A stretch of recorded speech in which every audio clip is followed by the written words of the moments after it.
Well, now that we've had a chance to learn about the basics of digital case studies and see a few examples, in this class we'll have a chance to do a deep dive into the concepts of visual storytelling itself. We'll look at the basic elements that make up documentary films, and we'll talk about how to capture them. We'll talk about planning sequences, covering a scene, and how to plan your first documentary shoots. Let's get into it. One of the basic elements of almost all documentary films is what's known as B-roll.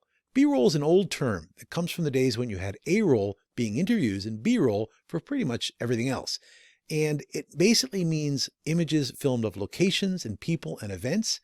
And it can be very well filmed with the smartphones and stabilizers that we'll be talking about in this class. Another key element in most documentary films is the interview. Interviews can be filmed on location or in the studio, and can be filmed either with a smartphone, or if you have access to the more sophisticated DSLR cameras, those are also fantastic for filming interviews. Narration is another element that's generally found in most documentaries. It's something that helps the viewer connect different scenes and issues, and it's often AB'd, i.e. intercut with interview bites. Now, there are also certain documentaries that don't use narration at all, but those are often quite complex to construct in the editing and generally take a lot longer to do. There are other elements of most documentaries that include music, which is really a crucial part of most people's experiences watching these films. There's also graphics, the so-called lower thirds, the people's names, things that would identify the time or location of a certain event, and archive images, which can be a fantastic way. There's a lot of fantastic archive out there that's available for free.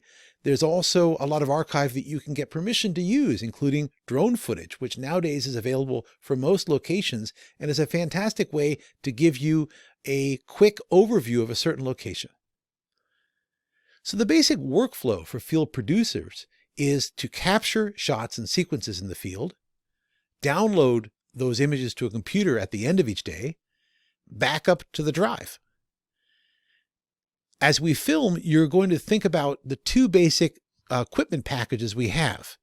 One is the iPhone and stabilizer, which is a easier to use package and less expensive, and it's fantastic for filming general B-roll, city B-roll, meetings and travel. And you can do interesting camera movements. And it's also great for behind the scenes shots about your own team's research process.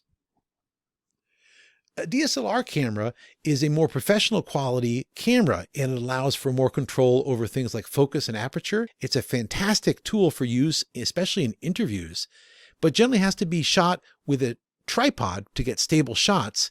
It's also a great tool for use in making time-lapse. So some of you may have access to DSLR cameras and might want to use some of the tools that we'll be presenting in this class to supplement the footage that you'll get with your smartphones and stabilizers.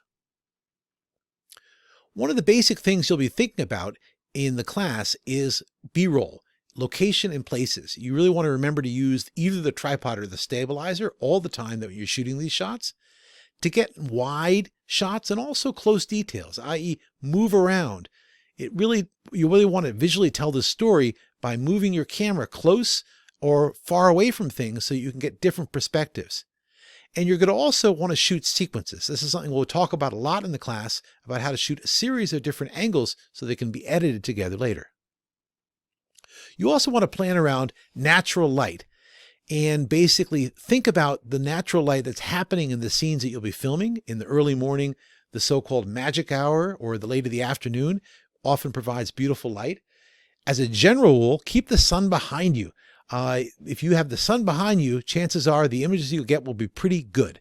So in terms of things you can adjust, well, specifically with the DSLR, one thing you can adjust is the zoom. And we wanted to introduce the concepts of the wide shot, which is what you see in the top left of this frame, and the tight shot. This is something you can also do in your smartphone by moving in closer to your subjects. We'll also be talking a lot in this class about shooting a sequence, or what's called getting coverage. The basic idea here is when you're filming a certain scene to start with a wide shot. Then you establish what's called the imaginary line through the scene, and you plan to not cross it, i.e. you place all of your cameras on one side of the action. So now we want to give you a concrete example of what coverage means in a real scene. In this case, we're going to think about the general order of filming a sequence, starting with a wide shot, going to medium, and then tighter shots. Let's actually look at this film in action and see it as it happens.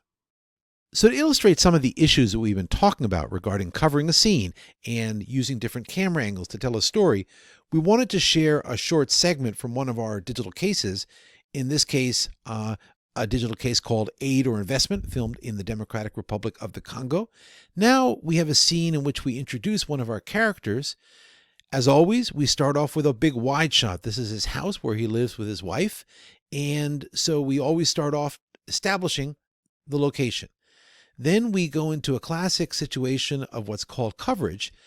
In a situation like this, people often ask you, what should we do? Where do we sit? In this case, we suggested they sat in front of their house as they normally do, and we drew the imaginary line through the scene and put our camera angles on one side or the other of that line.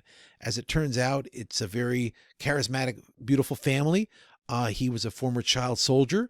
We also interviewed him in another quiet location, but that was connected to his story.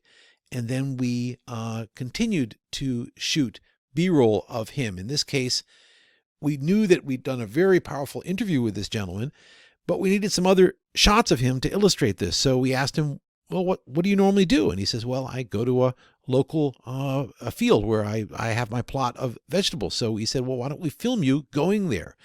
And so we did a wide shot of him walking by on his way. We also did a long shot of him going to his plot. And it ended up being very beautiful natural footage that edited very naturally with the interview. We also filmed a scene of him with another group of former child soldiers. And once again, following the rules of screen direction, we filmed it from various angles. It all cut together quite nicely, and he was a very charismatic and interesting character who helped illustrate the story and the situation facing people in this part of the world. Now let's look at the same story in real time with audio and music, and you can get a sense of how it all cuts together. Gasigwa Samvura is a former child soldier who now hopes to benefit from the new jobs that the hydroplants will bring.